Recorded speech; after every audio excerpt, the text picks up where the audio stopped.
Hello everybody. Today I'm going to be doing something a little different. No, this isn't a book, short story, or movie review, but instead, a poem review. So, what poem, you may ask? None other than The Bells by Edgar Allan Poe. Now, The Bells would have to be one of my favorite poems that I've ever read. In fact, I first read it back in 9th grade English class, and it has stuck with me. I just think it's one of those grand, monumental poems that is a masterpiece and should deserve a spot in everyone's heart. Plus, when you look at the message it conveys, you can't beat it. Hey, I'm not saying this is my absolute favorite poem ever, but it is certainly high up there. So, The Bells is about just that, bells, and it's broken up into 4 stanzas. Now, there may be many other scholars out there who see this poem in a different way, but personally, I look at this poem like this. Edgar Allan Poe uses the bells to describe and portray different phases of life. Each stanza focuses on a different kind of bell. For instance, the first stanza focuses on silver bells, the second golden bells, the third brazen bells, and the fourth iron bells. So let's look at the first type of bells, the silver. The way Poe describes them, you get a sense of merriment, a musical feel to the bells, and happiness. I say this describes the happiness, in a sense, and carefree mentality of childhood.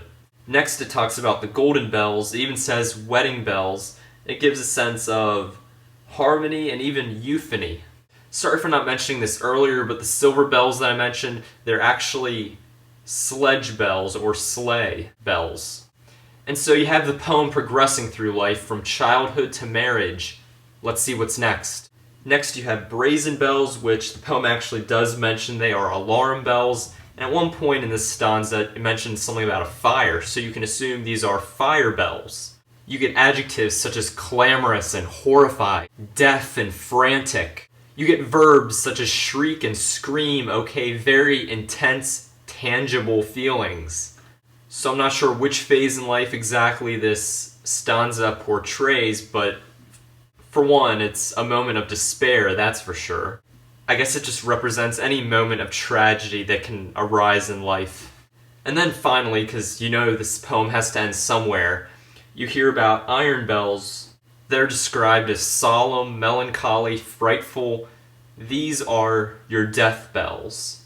The funeral bells representing life's end. So there you have it, the progression from childhood to marriage to tragedy to death. And all beautifully told by Edgar Allan Poe. Great description. You really do get a sense of the passing time, the passing years. I would even say there's a melodic sense to this poem. And in each of the stanzas, you have the word bells continually repeated. What this does is it kind of brings the sound of the bells into your mind as you're reading it. So the repetition of the word bells portrays the repetition the sound a bell makes. Masterfully done by Edgar Allan Poe. Not many people can even think to do that, let alone pull it off. I swear as I was reading it, I heard those very bells faintly ringing in my ear. Call me crazy, but heck, that's what Edgar Allan Poe's great writing does to you. To all you folks who have not read this poem yet, seriously, you really should read this eventually. I'd have to give The Bells by Edgar Allan Poe a 6 out of 5, seeing as it still remains as one of my favorite poems that I've ever read. And who knows, it could become one of your favorites too, so please check it out.